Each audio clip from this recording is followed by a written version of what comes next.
2026 has been the most challenging year of my life. And it all started back in February when I found out, when my family and I found out that my grandma has stage 4 gallbladder cancer, and it spread, and today is the end of July 2026, and today we found out that they put her on hospice medication, which has been extremely difficult to process because me and my grandma, I love her. I love this woman, but we've always had like a very I don't know, weird relationship, rocky relationship, I don't know. But it was always very consistent. And I just can't imagine this actually being it. And I'm beyond blessed enough to say that I've never lost anyone so close to me before. And it hurts so much. And I just wish that I knew what I was doing. Because I live a few hours away from my grandma and my family. And when I found out, I was going there a lot, calling her all the time. And I don't know if it was just because she was scared and she didn't, not getting into everything, but she just pretty much told me she didn't want my help. And I didn't talk to her for a very long time, for a few months. And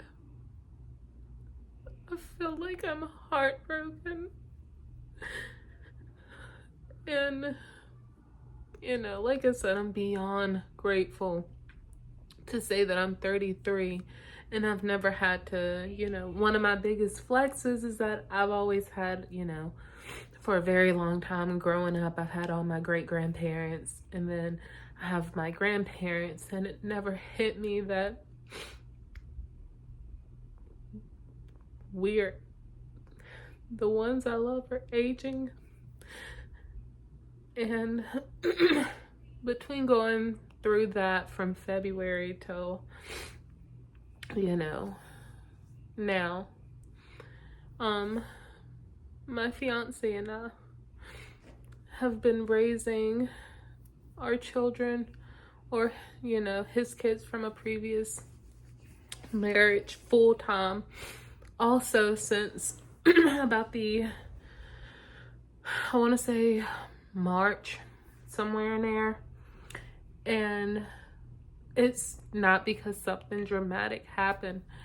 Their mom just didn't want them anymore. There was no rhyme or reason. They're phenomenal boys. One has a disability. He's got Down syndrome. He is an incredible guy. Both of my boys are incredible, sweet, honest boys. And she just didn't want to mom anymore. And she left, sees them 4 times a month, and started a whole new life with a man that she met online or some app.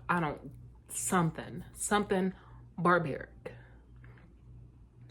So me not having any children of my own, went to being a full-time mom, getting married, in the process of losing my grandma, and I felt like I'm losing my mom and my sister in the process, because I know this is gonna be so hard for my family. And then our dog Huckleberry, the sweetest boy. We have 3 doodles. Well, had 3 doodles. We still got 2. But just such a great, loving dog. And he passed away at the end of last month, so the end of June. And then all the craziness with my job, not to get too into detail about what I do, but just the internal disaster of the government right now has been so stressful, and so stressful to watch. And trying to do what I need to do to progress in my career, be the mom that these kids need me to be, the wife that my husband needs and deserves, the strength that my family is needing. And I just feel beat. I feel burnt out. I don't sleep. I haven't slept, and I probably get 2 to 3 really good nights rest a month. And it's usually because I'll take a Benadryl. I love gardening. I love my family. I love my pets, and I have 2 sheep. And they bring me so much joy.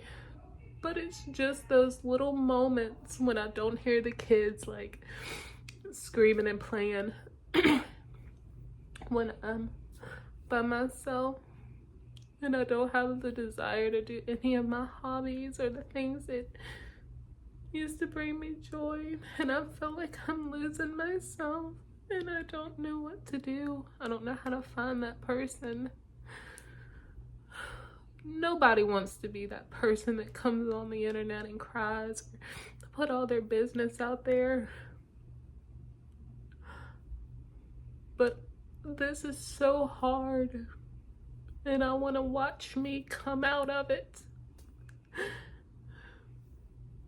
I want to see how or if I can come out of it. I feel like between my husband, my family, my faith, there's just like these cracks that I can't really feel, and I just don't know what to do. And then on top of that, I have a cousin who's like a wild one, and she has all these kids. None of their dads are in their life. She only knows the father of one of them. And of the 4, my grandma's got custody of 3. And we just don't have it to take all the kids. But there's the 3-year-old that we were thinking about taking or trying to get custody of. And my grandma, back in March or April, asked me when we went to go get like what stage she has and stuff like that. She grabbed my arm and she asked me, would you at least take Isla? Please just take Isla. And it's been so scary that I'm gonna be raising this 3-year-old,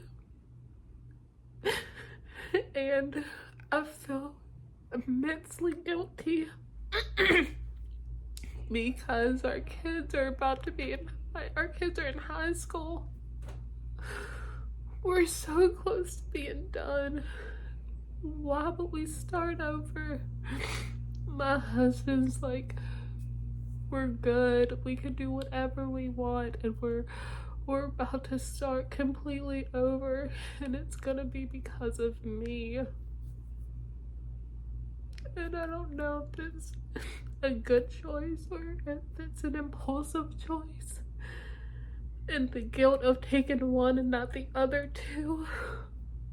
It is just, I have no confidence in the decisions that I'm making, but I just want to do good by my grandma, by my family, and by these children, and by Allah.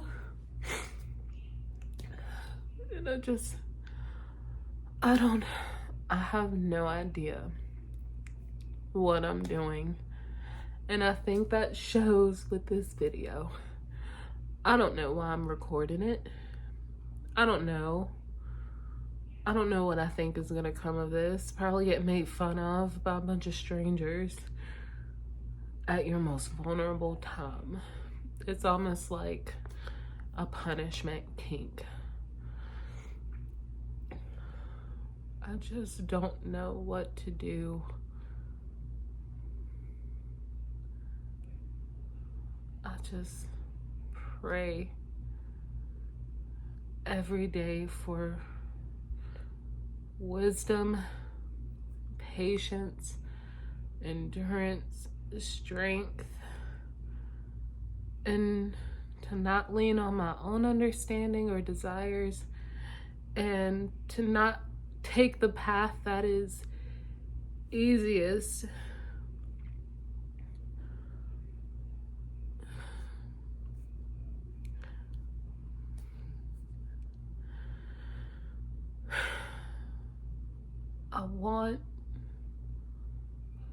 I want my kids to be proud of me.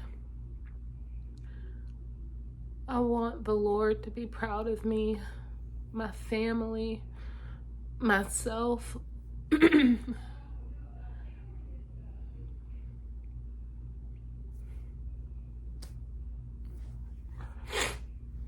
Oh, brother.